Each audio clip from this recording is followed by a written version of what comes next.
Alors, nous allons faire les opérations sur les fonctions. Je vous ai donné 4 fonctions f, g, h, i et on va opérer sur différentes fonctions entre elles. Alors, si par exemple, je vous donne f plus g de x, alors vous devez additionner la fonction f à la fonction g. Alors, je prends ma fonction f qui est 5x moins 3. Ça, c'est ma fonction f.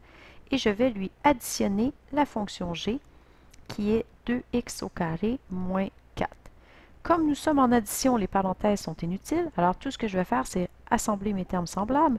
Alors, en x2, j'ai un seul terme, donc je vais laisser 2x au carré.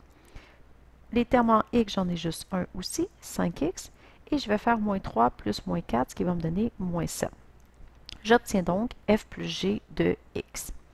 Si jamais je vous avais demandé f plus g de 3, alors comme vous avez déjà trouvé f plus g, qui est cette fonction-là ici, normalement c'est écrit x, maintenant c'est écrit 3, alors tout ce que j'aurai à faire, c'est de remplacer mon x par 3 afin de trouver ma réponse. Et là, bien, je calcule tout ça. Donc, 3 au carré, ça fait 9. N'oubliez pas votre priorité d'opération, les exposants d'abord. Donc, 3 au carré, ça fait 9 fois 2, ça donne 18. Ensuite, plus 15. Alors, plus 5 fois 3 qui donne 15 et moins 7. Ce qui vous donne donc 33 moins 7. Comme réponse finale, 26. Vous auriez pu procéder autrement pour faire exactement la même chose. Admettons que on vous avait posé seulement cette question-là, donc pas celle-là au préalable. Alors, vous n'aviez pas trouvé celle-là. Ce que vous auriez pu faire, si je revenais à la même chose, c'est que vous auriez pu faire f de 3 plus g de 3. Et là, je vais vous montrer que ça donne la même chose.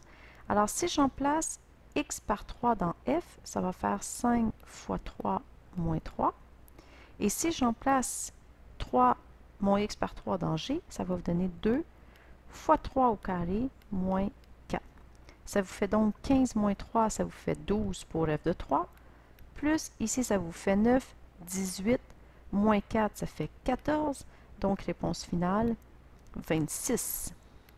Alors, vous voyez bien que ça donne exactement la même chose. Alors, si vous avez déjà trouvé cette fonction-là, parfait, vous pouvez l'emplacer directement dedans. Ou sinon, si vous ne l'avez pas trouvé, vous pouvez les faire séparément. Ça peut être aussi un excellent moyen de se vérifier. Maintenant, je vais vous faire un exemple avec la soustraction. Donc, pour la soustraction, ça fonctionne de la même façon. Alors, si on vous demande de faire, par exemple, h de x moins f de x. En passant, ça s'écrit exactement de la même façon que si je vous avais dit h moins f de x. C'est les deux façons qu'on peut l'écrire.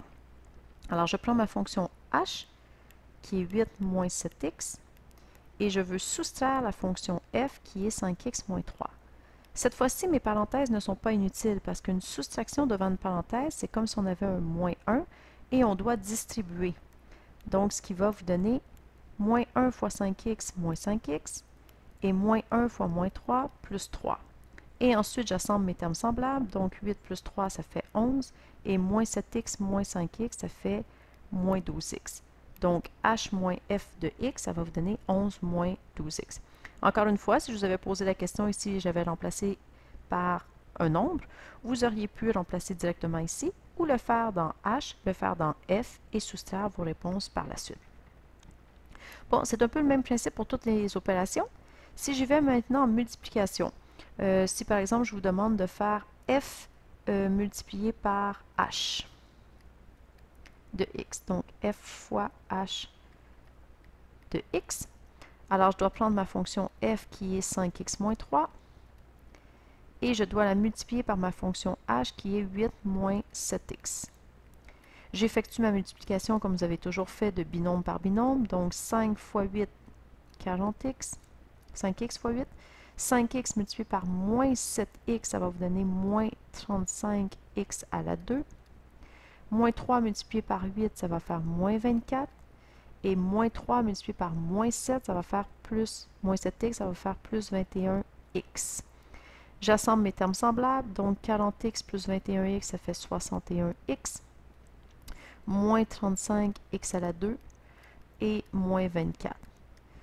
Bon, généralement, notre réponse, on la donne toujours en ordre décroissant des exposants de x. Donc, idéalement, je donnerais mon terme en x au carré en premier, mon terme en x en deuxième et mon terme constant en troisième. Alors, voici pour la multiplication.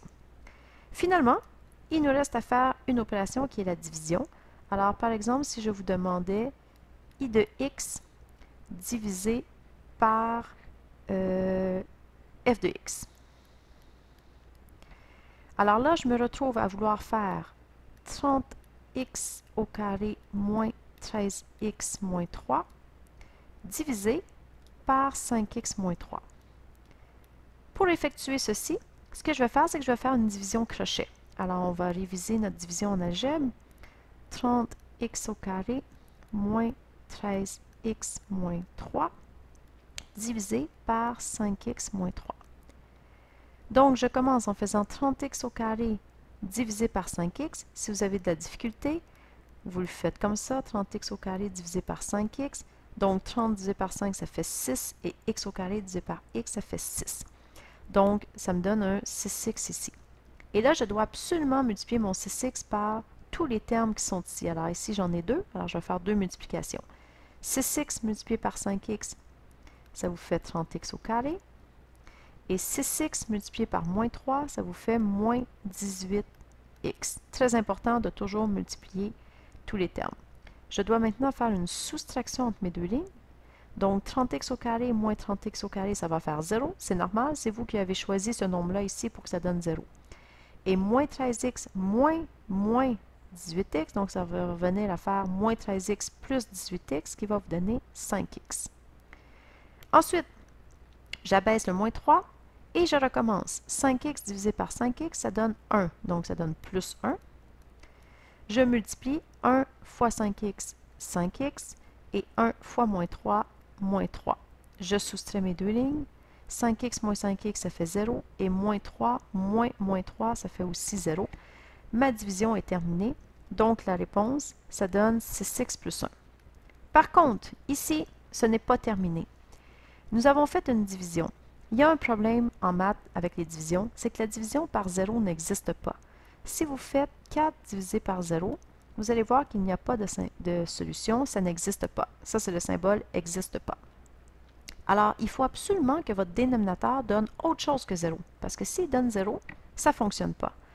Alors, quand vous avez terminé votre division, ce que vous allez faire, ou vous pouvez le faire au départ aussi, c'est comme vous voulez, ça c'est mon dénominateur, le f de x.